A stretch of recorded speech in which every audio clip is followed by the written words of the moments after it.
नमस्कार दोस्तों, मेरा नाम नंद कुमार है।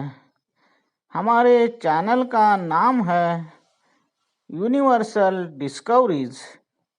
यह वीडियो ग्रेविटी की नई डिस्कवरी का 9वां पार्ट है। इन सारे वीडियोस में हमने जो ग्रेविटी की नई खोज की है उसमें हमने ग्रेविटी के अनेक पहलू खोज निकाले हैं, उसका विश्लेषण किया है। दोस्तों, हमारी ग्रेविटी की नई डिस्कवरी में हमने ग्रेविटी के ये प्रमुख तत्व खोज निकाला है कि ग्रेविटी किसी भी काम के लिए पहले से एनर्जी बना के नहीं रखती है। वो किसी भी काम के लिए जब ज़रूरत पड़ती है तभी एनर्जी बना के काम करती है। जीरो ग्रेविटी में हमने ये तत्व खोज निकाला है कि किसी भी स्थिर या गतिमान वस्तु का वजन 0 होता है। इसके साथ अनेक नए पहलुओं की खोज की है। कोई भी खोज तब बड़ी बन जाती है जब उसका फायदा पूरी दुनिया को होता है, सारी मानव जाति को होता है। जिस खोज से मानव जाति के कुछ मुश्किल काम आसान हो जाते हैं। और दूसरी ऐसी भी खोज होती है जो दुनिया को एक नई दिशा दिखाती है। उस खोज के आधार पर आगे चलकर और भी कई खोजें की जा सकती हैं, जिसे फंडामेंटल रिसर्च कहते हैं। हमारी ये ग्रेविटी की नई खोज, नया आविष्कार इन दोनों कसौटियों पर खरा उतरने वाला है। हमारी गुरुत्वाकर्षण की ये नई खोज सिर्फ हमारी पृथ्वी पर नहीं, पूरे विश्व पर लागू होती है। यह एक यूनिवर्सल खोज है। इसके आधार पर खुद हमने ही बड़े बड़े शोध लगाए हैं। तो दोस्तों, इस खोज के कुछ फायदे यानी कि उपयोग हम अभी देखते हैं। उपयोग नंबर 1, हमारी ग्रेविटी की नई डिस्कवरी का पहला यूज़ हम ये बता सकते हैं कि छोटे बड़े डैम बनाने के कामों में हम साधन सामग्री की 30 से 40% तक बचत कर सकते हैं। यानी कि 30-40% पैसों की बचत कर सकते हैं। हमने देखा कोई भी छोटा बड़ा डैम बनाते समय उसमें जमा होने वाले पानी के सबसे ज़्यादा प्रमाण को ध्यान में रखकर वह पूरा टोटल मिला के सारा पानी डैम की दीवार पर गणित के हिसाब से कितना भारी दबाव बना सकता है, उस हिसाब से उस डैम का बांध उतना चौड़ा बनाया जाता है। वो चौड़ाई बहुत ही ज़्यादा होती है। हमने ऐसे डैम के ऊपर ही पतले प्लास्टिक की प्लेट का प्रयोग करने को कहा है। फिर भी अगर हम चौड़ाई बहुत ज़्यादा कम नहीं कर सकते तो भी कम से कम 50% तो ज़रूर कम करें। बेहतर ये होगा कि 30-35% चौड़ाई रखकर उसी को ईमानदारी से बिना भ्रष्टाचार किए अच्छी क्वालिटी का काम करेंगे तो बांध की उम्र भी कई सालों से हम बढ़ा सकते हैं। डैम में पानी सिर्फ जमा करके रखना हो तो डैम की दीवार पर पानी का दबाव बिल्कुल नहीं पड़ेगा। लेकिन डैम के पानी का इस्तेमाल बिजली बनाने के लिए, सिंचाई के लिए किया जाता है। और बारिश में जब डैम ओवरफ्लो हो जाता है तब दरवाजे खोलने पड़ते हैं। किसी भी काम के लिए जब दरवाजे खोलने पड़ते हैं तो दरवाज़ों पर पानी का भारी दबाव और खींचाव दोनों हमारी ग्रेविटी के खोज के हिसाब से दरवाजे पर पड़ने ही वाला है। इसलिए दरवाज़ों का पूरा काम अच्छे प्लानिंग के साथ मजबूती से ही करना पड़ेगा। तो ये हो गया हमारी डिस्कवरी का पहला उपयोग। उपयोग नंबर 2, आज के आधुनिक युग में पूरी दुनिया में बहुत सारे कामों के लिए ऊंची ऊंची बिल्डिंगें तथा बड़े बड़े टावर बनाए जा रहे हैं।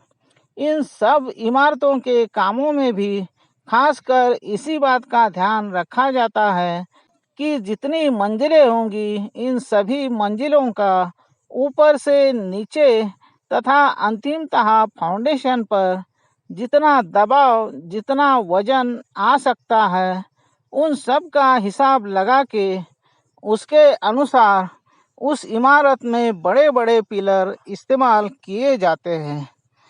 तो इन बिल्डिंगों के कामों में भी हम अंदर से खोखले पिलरों का इस्तेमाल करके हम सीमेंट, रेती, लोखंड, खड़ी जैसे साधन सामग्री की 30-35% बचत कर सकते हैं। उसी तरह छोटे बड़े ब्रिज बनाने में भी हम उतनी ही बचत कर सकते हैं। हमारी जीरो ग्रेविटी के तत्व के अनुसार ऐसी किसी भी छोटी बड़ी बिल्डिंग का, मकान का तथा ब्रिज का वजन जमीन पर भी जीरो होता है और उनका अपना वजन भी जीरो होता है।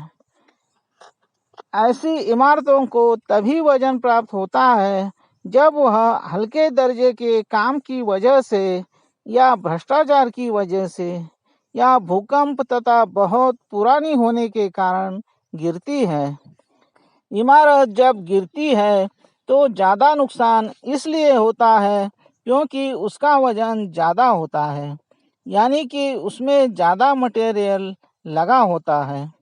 हम अगर दीवारों के लिए ईंटें भी कम वजन वाली अंदर से खोखली बनानी चालू करते हैं तो इमारत का वजन हम काफ़ी मात्रा में कम कर सकते हैं। अगर हम ब्रिज बनाने में, टावर में अंदर से खोखले लेकिन अच्छे क्वालिटी के स्टील, सीमेंट और तकनीक का इस्तेमाल करके इनका वजन ज़्यादा से ज़्यादा कम रखेंगे तो भी इनके दिखने में, इस्तेमाल में किसी तरह का कोई फर्क नहीं पड़ेगा और जो खर्चा बचता है उसमें से कुछ पैसा उसी काम के अच्छी क्वालिटी में खर्च करेंगे तो इन इमारतों की, टावरों की उम्र काफ़ी बढ़ेगी। तो अभी तक 2 उपयोग हमने आपको बताए हैं। उपयोग नंबर 3, रोड बनाने के काम में अगर हमारी ग्रेविटी की नई डिस्कवरी का इस्तेमाल करना हो तो हमारी ग्रेविटी को रोड पर खड्डा बिल्कुल भी नहीं चलेगा। रोड पर जहाँ पे खड्डा होगा वहाँ पे ग्रेविटी हर एक वाहन को उसका अपना वजन प्राप्त कराएगी।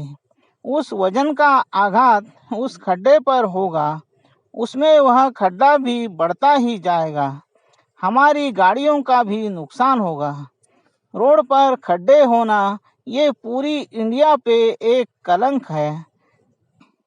हम हमारी ग्रेविटी की खोज के आधार पर रोड बनाने के काम में पैसों की या साधन सामग्री की बचत करने को नहीं कहेंगे।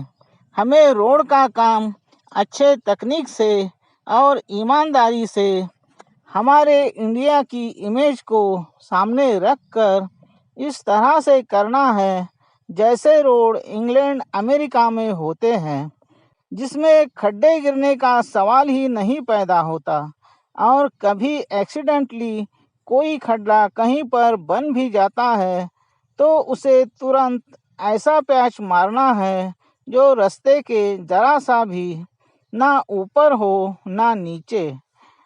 तो दोस्तों, ऐसे प्लेन रोड पर हम हमारी ग्रेविटी के 3 नियम बताएंगे। पहला नियम, किसी भी स्थिर वस्तु का वजन 0 होता है। ऐसी वस्तु जमीन पर स्थिर हो, पानी में स्थिर हो या हवा में स्थिर हो। जो वस्तु पानी में स्थिर होती है उसका वजन पानी ने तौल के रखा होता है, इसलिए उसका वजन 0 होता है।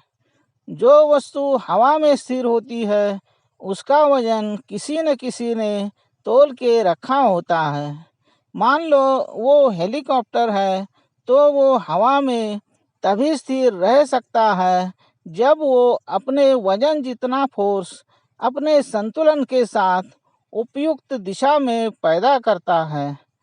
इसी तत्व के अनुसार हमारी कम ज़्यादा वजन वाली गाड़ियाँ जब रोड पर खड़ी होती हैं तो उनका अपना वजन भी 0 होता है और रोड पर भी 0 ही होता है। दूसरा नियम, हमने अपनी खोज में ये देखा है, वस्तु अगर गतिमान होती है तो वो किसी भी दिशा में गतिमान क्यों न हो, उसका भी वजन 0 होता है। इसलिए हमारी गाड़ियाँ जब रोड पर एक समान स्पीड में चल रही होती है तो भी उनका वजन 0 होता है, यानी रोड पर उनका वजन नहीं पड़ता है। इसके लिए रोड का भी उतना ही ठोस होना और प्लेन होना ज़रूरी है। ऐसा रोड चाहे चढ़ान वाला हो या ढलान वाला या फिर ब्रिज के ऊपर का। तीसरा नियम, अपनी खोज में हमने देखा कि वस्तु को वजन तभी प्राप्त होता है जब वो अपनी स्थिर पोजीशन से हिलाई जाती है, उठाई जाती है या गतिमान की जाती है। उसी तरह वो उठाने के बाद ज़मीन पर रखी जाती है या गतिमान अवस्था में अचानक से रुक जाती है तो उसी वक्त भी उसे अपना वजन प्राप्त होता है। यानी कि हमारी गाड़ियों को भी तब वजन प्राप्त होगा जब वो स्थिर पोजीशन से गति पकड़ने लगेगी। उसी तरह सिग्नल पर या कहीं पर भी अचानक से रुक जाएगी और खासकर तभी बड़ी मात्रा में वजन प्राप्त होगा जब वो खड्डे पर से गुजरेगी। तो दोस्तों, हमने गाड़ियों के और रोड के, ब्रिज के संदर्भ में ये 3 नियम इसलिए विस्तार से बताए हैं कि हम अगर अपने रोड एक बार ही बहुत अच्छे क्वालिटी के बना लेते हैं तो उनका जल्दी खराब होने का कोई सवाल ही नहीं उठता, क्योंकि ऐसे रोड पर हमारी गाड़ियों का वजन बहुत ही कम समय पड़ता है। इसलिए कभी किसी कारण से कोई खड्डा रोड पर बन जाता है तो उसे तुरंत रिपेयर करें। तो हमारे ग्रेविटी की खोज को ध्यान में रखकर हम रोड की उम्र काफ़ी बढ़ा सकते हैं और अच्छे रोड के कारण होने वाली सुविधा के साथ हमारा डीजल, पेट्रोल, समय तथा गाड़ियों का और हमारी कमर का भी मेंटेनेंस कम कर सकते हैं। तो दोस्तों, इस वीडियो में बस इतना ही। फिर मिलेंगे अगले वीडियो में। तो जाते जाते हमारे वीडियो को लाइक करना, हमारे चैनल को सब्सक्राइब करना और अपने विचार हमारे कमेंट बॉक्स में ज़रूर लिखना। धन्यवाद। ओम नमः शिवाय। जय विज्ञान।